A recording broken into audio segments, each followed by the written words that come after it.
I want to start this video by doing something most AI channels refuse to do. I want to take the critics seriously, not dismiss them, not laugh at them, not call them technophobes or Luddites or people who are scared of progress. Actually sit with what they're saying and ask, are they right? Because here's the thing, some of them are. Not all of them. Not even most of them. But some of the concerns people have about AI are legitimate, important, and worth talking about honestly. And I think the reason the AI conversation is so loud and so angry right now is because the people defending AI keep dismissing every concern as ignorance, and the people attacking AI keep treating every use case as a crime. Both sides are wrong, and neither side is having the actual conversation. So that's what this video is. The actual conversation. No hype, no panic. Just an honest look at where AI critics have a point, where they don't, and where the real debate actually lives. Let's start with the two arguments you see most often.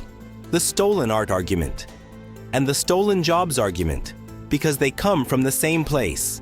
Genuine fear about something that feels threatening and out of control. But they're actually very different conversations that need to be handled separately. Before we get into either debate, I want to acknowledge something. The anger around AI is not coming from nowhere. When people say AI is dangerous, when artists say AI is theft, when workers say AI is going to destroy their livelihoods, they are not being irrational. They are reacting to something real. Something that is moving fast. Something that nobody asked them about and nobody voted on, and that is changing the world they understood whether they like it or not. That feeling of having something imposed on you that you didn't choose and can't control is genuinely uncomfortable. And I think a lot of people in the AI space, including people who make content like this, don't take that seriously enough. So let me take it seriously for a minute. AI can be used to spread misinformation at a scale that was impossible before. That is real. And it is a problem. AI can be used to create deepfakes, fake videos, fake audio, fake images of real people that can destroy reputations, spread lies, and cause genuine harm. That is real, and it is a problem. AI systems trained on biased data can make biased decisions that affect people's lives in hiring, in lending, in medical diagnosis, in the criminal justice system. That is real. And it is a problem. AI-generated content is flooding the internet and making it harder to find reliable, human-created information. That is real, and it is a problem. And yes, AI is changing the economics of certain kinds of work in ways that are genuinely disruptive to real people with real bills and real families. That is real, and it is a problem. I'm not going to dismiss any of that. It's all true. And anyone telling you AI is purely positive with no downsides is either not paying attention or not being honest with you. But here is where the conversation goes wrong. Acknowledging that a tool can cause harm is not the same as saying the tool should not exist or should not be used. And conflating legitimate systemic concerns with individual users generating an image or writing an email is where the AI hate conversation loses the plot completely. If you spend any time in creative communities online, you have seen this argument. AI art is stolen. AI art is plagiarism. If you use an AI image generator, you are a thief. You are taking food off artists' plates. You are destroying creativity. You should be ashamed of yourself. I understand where that feeling comes from. I genuinely do. Artists spend years developing their craft. Their style is the result of thousands of hours of practice and a deeply personal creative journey. And then someone types a few words into an app and gets something that looks vaguely like their work in seconds. That feels violating. I get it, but feeling violated and being legally or ethically wronged are not the same thing. And when you actually look at the arguments carefully, the stolen art argument aimed at individual users falls apart almost completely. Here is the first thing you need to understand. Style has never been copyrightable. Not before AI, not now. This is not a new rule invented to protect tech companies. This is how copyright has always worked, everywhere in the world. Copyright protects specific original works, a specific painting, a specific photograph, a specific piece of writing. It does not and has never protected a style, an aesthetic, a technique, or an approach. A human artist can spend their entire career painting in the style of Van Gogh. They can study his brushwork, his color palette, his composition techniques, his approach to light. They can produce thousands of paintings that look like Van Gogh and sell every single one. Van Gogh's estate cannot sue them. No court would hear the case. Because style is not property. This has always been true. Every artist who ever lived learned by studying other artists. Every art school in the world teaches students to copy the masters. Imitation is how artistic skill develops. Always has been. When you prompt an AI to generate an image in a particular artist's style, you are doing the same thing a human art student does when they study and reproduce a style. The output is a new original work influenced by an existing aesthetic. That is not theft. That is how art has always worked. Now here is where I want to be genuinely fair to the critics, because there is a part of this debate where they have a legitimate point. And it is important to be honest about where that line is. The legitimate debate is not about what you generate.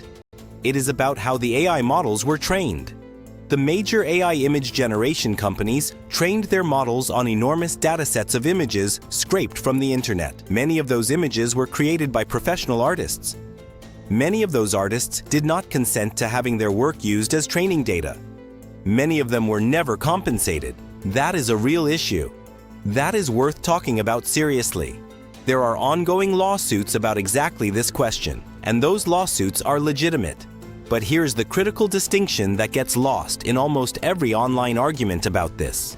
The question of whether a company should have compensated artists whose work was used in training data, that is a corporate accountability question. That is an argument between artists and tech companies about how models were built.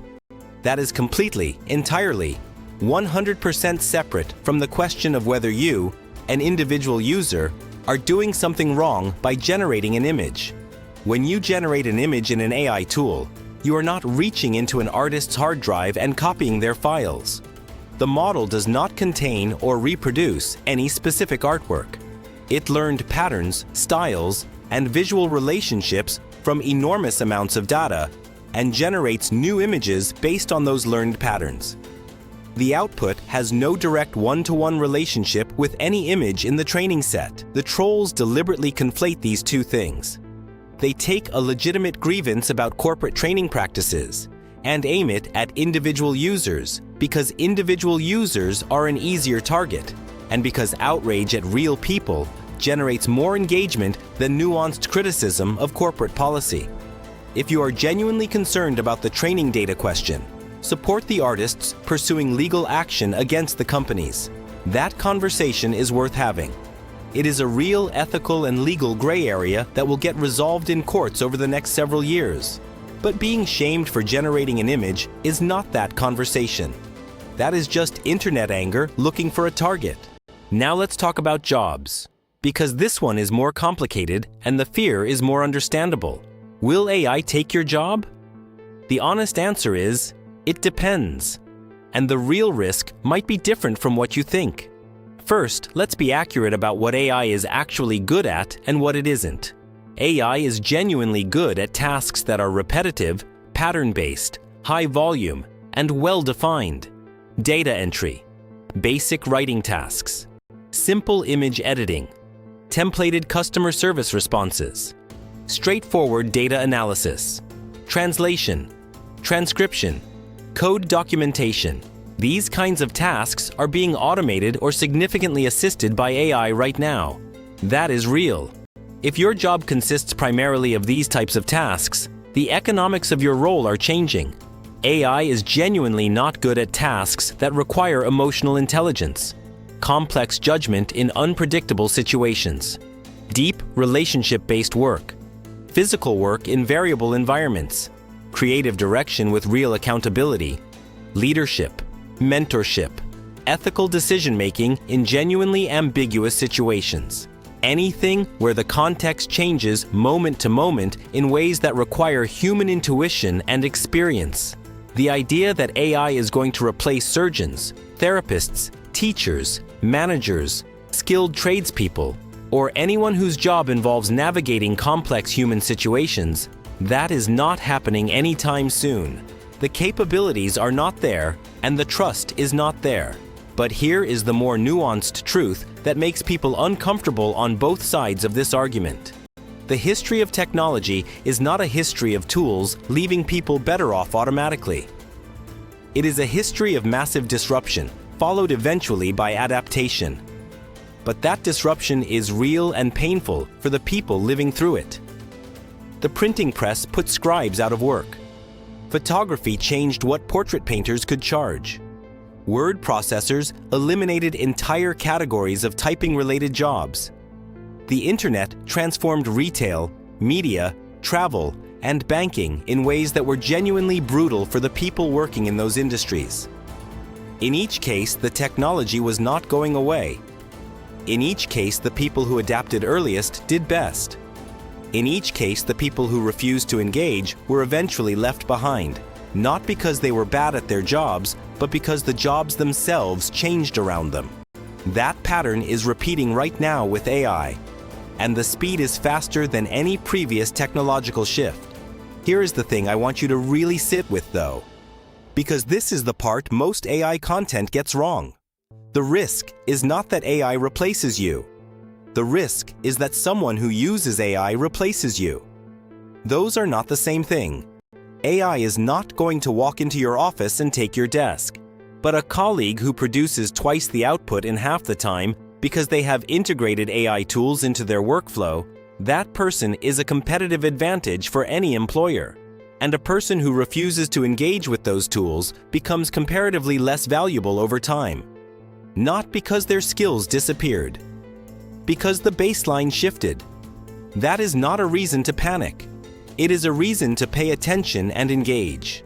The people loudest about AI taking jobs on the internet are very often the people least likely to actually sit down with an AI tool and figure out how it fits into what they do. The fear is louder than the engagement, and that imbalance is exactly backwards from what would actually help them. The most useful thing anyone worried about AI and their career can do right now is spend 1 hour not watching videos about AI, not reading think pieces about AI, actually using it. Find the task in your job you find most tedious. Give it to Claude or ChatGPT. See what comes back. That one experiment will tell you more about what AI can and cannot do in your specific context than any amount of secondhand opinion. So where does all of that leave us? I use AI tools every single day. They are part of how this channel exists. They are part of how I write, research, plan, and produce content. I am not neutral on whether they are useful. They clearly are. But I am also not going to stand here and tell you AI is purely positive with no downsides, because I just spent several minutes telling you that is not honest. Here is what I actually believe. AI is a tool. The most powerful general-purpose tool most people have ever had access to. Like every powerful tool in history, from the printing press to the internet, it can be used to build extraordinary things, and it can be used to cause real harm. The tool itself is not the problem, the application is. The concerns about misinformation, deepfakes, biased systems, and corporate accountability in training data are legitimate and important. They deserve serious attention from policymakers, from companies, and from the public, not dismissal. The concerns about job displacement are real for some people in some roles and deserve honest conversation rather than either blind reassurance or catastrophizing. But the idea that individual users of AI tools are doing something morally wrong, that generating an image or writing an email with AI assistance makes you complicit in some kind of theft, that argument does not hold up. It is fear and anger finding the nearest available target. You are allowed to use these tools. You are allowed to benefit from them. You are allowed to generate art, write content, automate tedious work, and explore what AI can do for you, without guilt and without shame. And you are also allowed to have concerns about where this technology is heading. Both of those things can be true at the same time. The most dangerous position you can take on AI right now is not being for it or against it. It is not having an opinion based on actual experience, because the technology is not waiting for the debate to resolve. It is moving, and the people who engage with it seriously, who understand what it can do, where it falls short, and how to use it responsibly, those people will navigate what comes next far better than the people still arguing about whether it should exist. If you made it this far, you probably already know which side of this debate you were on when you clicked on this video. Maybe this changed something. Maybe it reinforced what you already thought. Maybe it gave you language for a conversation you have been trying to have with someone in your life who is either all in or all out on AI.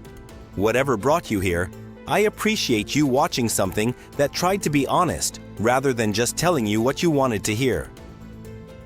If you want to understand these tools at a practical level, not the theory, not the debate, just what they actually do and how to use them in your real life, that is what AIMode is here for.